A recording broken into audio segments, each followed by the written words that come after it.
Assalamu alaikum. Students, welcome to my YouTube channel Knowledge for Students. So students, today we are here with class number 7.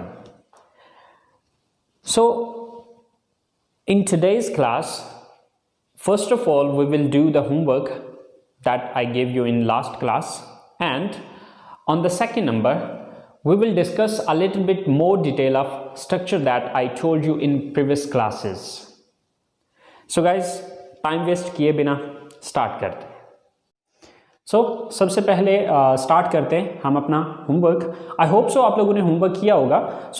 जो homework मैं अभी आपको दिखाने जा रहा हूँ उसको देख लीजिए, और अगर कोई उसमें मिस्टेक्स हैं तो उसकी करेक्शन कर लीजिए। पहला क्वेश्चन है, डू यू वॉच टीवी? अब अगर तो ये क्वेश्चन आप अकेले के बारे में पूछा गया तो फिर आप कहेंगे यस आई वॉच टीवी, और अगर आप अकेले नहीं हैं, आप दो या दो से ज़्यादा हैं, तो फिर आप कहेंगे यस वी वॉच टीवी। और अगर नो में करते हैं no I don't watch TV या no we don't watch TV. Next question था, do they learn English? Yes they learn English, no they don't learn English. Do we use the computer?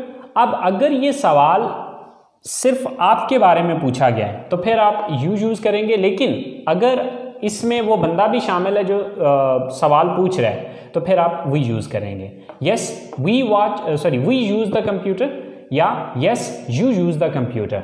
No we don't use the computer, no you don't use the computer. Fourth question है, do I sit here? Answer है yes you sit here, no you don't sit here. Number 5, do you live in this city? Yes, I live in this city. अगर आप दो या दो से ज़्यादा हैं तो फिर आप I नहीं बल्कि we कहेंगे। Yes, we live in this city. No, I don't live in this city. And no, we don't live in this city. Do we go to mosque? Yes, we go to mosque. Yeah. Yes, you go to mosque. No, we don't go to mosque. No, you don't go to mosque. दोनों सूरतों में सही है। अब we भी use हो सकता है, you भी यूज़ हो सकता है। अब वो डिपेंड करता है कि वो क्वेश्चन है किसके बारे में आया, कि आप भी उसमें क्वेश्चन में शामिल हैं, जो बंदा आंसर करे वो खुद भी शामिल है, या फिर आप उसमें शामिल नहीं हैं। अगर आप उसमें शामिल नहीं हैं तो आप you यूज़ करेंगे, अगर आप खुद भी शामिल हैं तो फिर आप we का यूज़ करेंगे। Do they go for morning walk? Yes, they go for morning walk. Yeah, no, they don't go for morning walk. Do Asim and Amir study in this college? Yes, Asim and Amir study in this college. No, Asim and Amir don't study in this college. Do they work in this factory? Yes, they work in this factory. No, they don't work in this factory. So, do you visit different places? Yes, I visit different places. या फिर yes, we visit different places. No, I don't visit different places.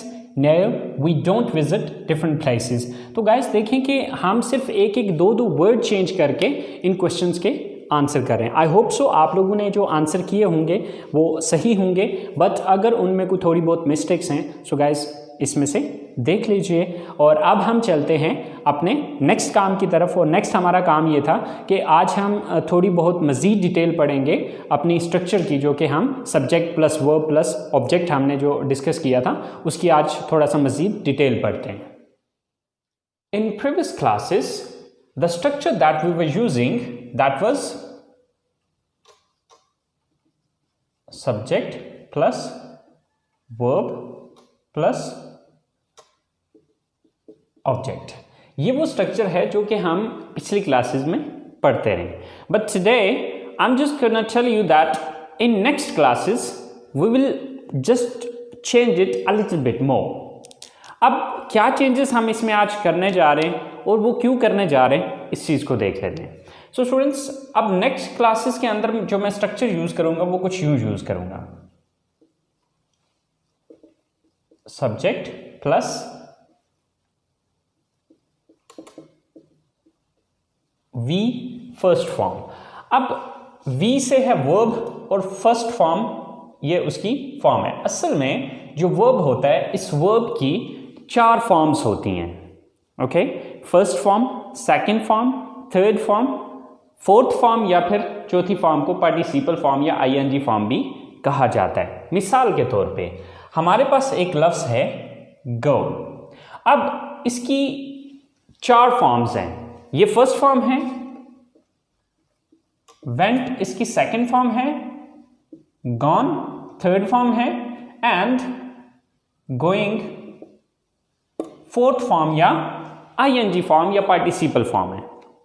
अब देखें कि हर एक form जो है ये basically अपने टेंस के हिसाब से यूज होगी। बहरहाल ये चीज़ हम आगे चल के देखेंगे कि कौन सी फॉर्म कहाँ पर यूज करनी है। अब यहाँ पर ज़रूरी नहीं कि अब मैंने फर्स्ट फॉर्म लिखा है तो मीन फर्स्ट फॉर्म ही आना है। यहाँ पर सेकंड फॉर्म आ सकता है, थर्ड फॉर्म आ सकता है, फोर्थ फॉर्म आ सकता है। लेकिन अब जिस तरह ऊपर की स्ट्रक्चर के अंदर मैंने वर्ब लिखा हुआ है, तो अब नीचे की स्ट्रक्चर में मैंने वर्ब नहीं लिखा बल्कि वी फर्स्ट फॉर्म लिखा है। तो मीन के यहाँ पर वी सेकंड फॉर्म आ सकता है, वी थर्ड फॉर्म आ सकता है, वी फोर्थ फॉर्म या आईएनजी फॉर्म आ सकता है। तो मीन के वो टेंस के हिसाब से या ज़माने के हिसाब से देखेंगे कि कौन सा वर्ड यहाँ पर आएगा। आई होप सो स्टूडेंट्स समझ आ गई होगी कि यहाँ पर नेक्स्ट स्ट्रक्चर के अंदर हम वर्ब का लफ्ज़ नहीं इस्तेमाल करेंगे बल्कि V first form, second form, third form या फोर्थ फॉर्म का लफ्ज़ इस्तेमाल किया जाएगा। And at the end there is a blank. अब पहले हम यहाँ पर ऑब्जेक्ट लिख रहे थे, लेकिन अब हम यहाँ पर ऑब्जेक्ट नहीं लिख रहे हैं बल्कि इसकी जगह पे जस्ट ब्लैंक दे रहे हैं। अब इस ब्लैंक के पीछे क्या लॉजिक है या क्या रीज़न है? अब ये ब्लैंक छोड़ने का असल जो मकसद है वो ये है कि हर सेंटेंस के अंदर ऑब्जेक्ट ज़रूरी नहीं है आएगा, ठीक है। अब जैसे कि हमारे पास जो बेसिक स्ट्रक्चर्स होती हैं वो 5 होती हैं, ठीक है। जो हमारी बेसिक स्ट्रक्चर है उसमें सब्जेक्ट आता है प्लस वर्ब। दूसरी जो ये पहली स्ट्रक्चर है, दूसरी जो स्ट्रक्चर है subject plus verb plus object. ये वही स्ट्रक्चर है जो पिछली क्लासेस में आप पढ़ चुके हैं। थर्ड स्ट्रक्चर है subject plus verb plus adjective. Fourth structure है subject plus verb plus adverb. And the last one is subject plus verb plus noun। अब चूंकि हमें इस चीज़ का नहीं पता होता कि जब हम सेंटेंस बनाएंगे तो उसमें ऑब्जेक्ट आएगा या नहीं आएगा। अगर नहीं आता तो इस ब्लैंक को देखें। ये अगर सेंटेंस है, मिसाल के तौर पे हमारे पास एक सेंटेंस है ही रन्स। अब देखिए इसमें सिर्फ 2 ही चीजें हैं। इसमें एक तो सब्जेक्ट है, ठीक है, ही, तो दूसरा है वर्ब रन्स। तो अब ये जो सेंटेंस है इसके अंदर सिर्फ 2 चीजें आ रही हैं, ठीक है, he runs.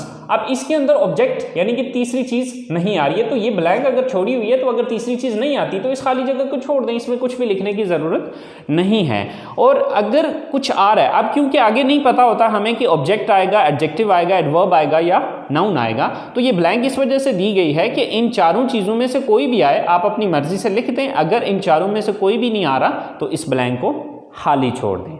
So students I hope so आपको इस बात की समझ आ गई होगी। अब थोड़ा सा मैं एग्जांपल्स दे के आपको समझाता हूँ। जैसे कि हमारे पास ये 5 सेंटेंसेस हैं। ये बेसिकली हमने जो 5 सेंटेंसेस बनाए हैं ये उन्हीं स्ट्रक्चर्स के मुताबिक हैं जो कि अभी मैंने आपको बताई हैं। तो ही रीड्स, अब इस सेंटेंस को अगर आप देखें तो अब इसके अंदर एक सब्जेक्ट है एंड देन वर्ब है।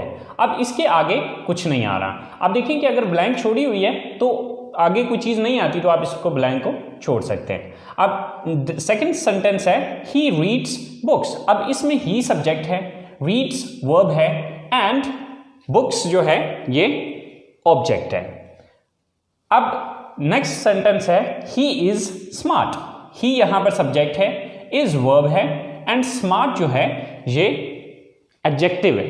अब basically adjective, adverb and noun, इन 3 चीज़ों के बारे में अभी हमने नहीं डिस्कस किया बिकॉज हमारी अभी बेसिक लेवल की क्लास चल रही थी, तो उसमें मैंने डिटेल आपको नहीं बताई, बट इंशाल्लाह नेक्स्ट क्लासेस में आपको वो भी बताया जाएगा। तो फिर वक्त आपने कंफ्यूज नहीं होना। बेसिकली इस वक्त जो हमारा मकसद है सिर्फ इस स्ट्रक्चर को अंडरस्टैंड करना है कि ये स्ट्रक्चर या ये ब्लैंक जो मैं दे रहा हूँ ये किस मकसद के लिए ये ब्लैंक आ रही है। So he runs fast, he subject है, रन्स वर्ब है एंड फास्ट ये एडवर्ब है। Okay, so he is a doctor, he subject है, इज वर्ब है एंड डॉक्टर जो है ये नाउन है। तो आप देखें कि यहां पर ऑब्जेक्ट आ रहा है, यहाँ पर एडजेक्टिव आ रहा है, यहाँ पर एडवर्ब आ रहा है और यहाँ पर नाउन आ रहा है। तो अब चूंकि हमें सेंटेंस के अंदर ये नहीं पता होता कि कौन सी चीज़ इनमें से आएगी या आएगी भी या नहीं आएगी, तो ये ब्लैंक इसी वजह से दी गई है कि अगर इन चारों में से कोई चीज़ आ जाए तो यहाँ पर लिख दें, अगर नहीं आती तो आप इस चीज़ को छोड़ दें। सो नेक्स्ट क्लासेस के अंदर हम ये स्ट्रक्चर यूज़ करेंगे। आप लोगों ने ये बात जहन में रखनी है कि नेक्स्ट स्ट्रक्चर के अंदर यहाँ पर first form, second form, third form, fourth form या आईएनजी फॉर्म इनमें से कोई भी आ सकती है, तो वो हम सेंटेंस के मुताबिक देखा करेंगे कि इसमें कौन सी फॉर्म इस्तेमाल की जाएगी।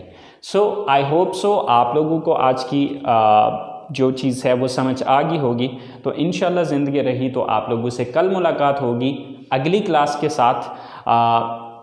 उस क्लास के अंदर हम यही स्ट्रक्चर यूज़ करेंगे। सो स्टूडेंट्स, अगर आप लोगों को समझ में आई है बात, अगर आप लोग इससे कुछ सीख पाए हैं तो प्लीज़ इस वीडियो को लाइक कीजिए, कमेंट्स कीजिए। अगर आपको कुछ समझ में नहीं आ रहा तो बिला झिझक आप मुझे कमेंट्स कर सकते हैं। एंड यार प्लीज़, अगर आप लोगों ने अभी तक मेरे चैनल को सब्सक्राइब नहीं किया तो प्लीज़ इसको सब्सक्राइब कर दीजिए। अपना बहुत सारा ख्याल रखिएगा। सी यू इन नेक्स्ट क्लास। अल्लाह हाफिज़।